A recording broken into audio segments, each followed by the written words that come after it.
As you stand in awareness that something is not as you want it to be, you cause a different vibrational frequency than that of your inner being, because your opinion is different than your inner being's opinion.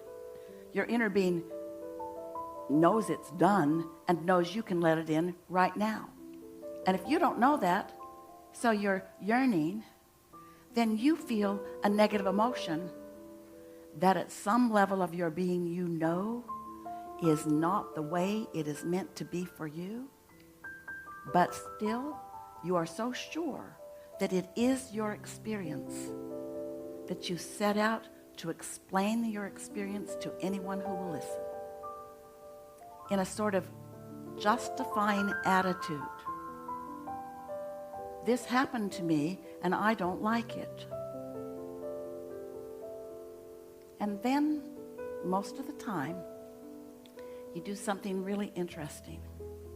It's like you want to get others to understand your plight. Somehow you want others to agree with you that this shouldn't have been the way that it is. And so you sort of double down on it. Not only did this happen, but other things like that have happened. And I heard it happen to somebody over there the other day too. And it's just not right. And I'm sure it's a government conspiracy of some kind. It's just not right. And the more you focus upon that justification or even explanation or rationalization or blame or just trying to be heard, just to try to get somebody to understand where you're standing that you don't want to be, the thing that is so ironic about it is that you're holding to the very now condition that you don't want to create. But your law of attraction has just gone into supersonic high gear because you have now caused the vibrational frequency of the thing that you don't want to be stronger in your vibration, and the law of attraction is going to bring you more of it, not because you want it, but because you've activated it, and then you reactivated it, and then you kept activating it. And isn't it interesting that most of the people around you aren't that interested in your problem? As part of your problem, you really want them to get it. Can't you hear me? A great injustice has happened to me. How can you not hear it? Let me be more clear, you say. In fact, there is historical evidence of this happening to others. I have proof and evidence of this very thing that I have that I don't want being a big problem on the planet. So we know we are absurdly making a point. But it's a point you might not have been thinking about.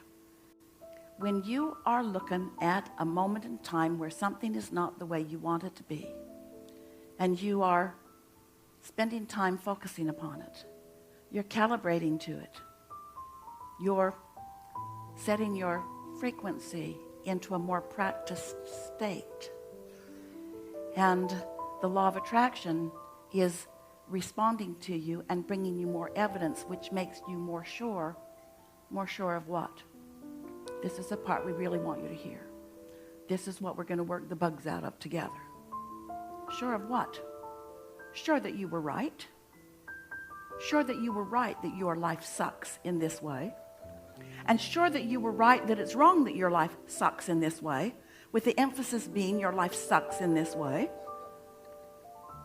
You're going to see lots of things that happen to you in the next few days and even weeks that remind you of this conversation that we're having as you catch yourself in the act of not liking it, but you didn't flick it off. You really want to be right about even the things you don't want in your life. The old joke on your tombstone, I told you I was sick.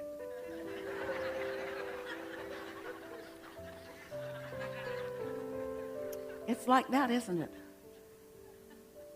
Because what is, and this is a really, really important thing for you to sort of fiddle with just a little bit. What is feels more real to you because you can see it and hear it and smell it and taste it and touch it. But it's not more real, it's just more manifested. It's just It's just been allowed by you to show up in your experience because of the airtime or focus that you've been given to it. And so we think it's a good idea to think about the things that you really want to experience and maybe give up a little bit on wanting so much to be right about explaining your plight, to get others to hear you in a way that they'll feel you. In other words, you're born uplifters. You didn't come to bring anybody down.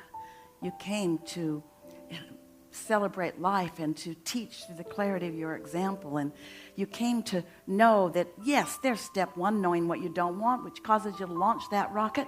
And that rocket is received by your vibrational reality, which we've named your vortex because we want it to feel like something that is real and tangible to you, and where your inner being resides, and your inner being focuses upon it and delivers it to you in vibrational form. And when you ask, it is given, and your vortex is the place where everything that you've asked for is there. And then the law of attraction goes to work, and all of the cooperative components are gathered to what's in your vortex.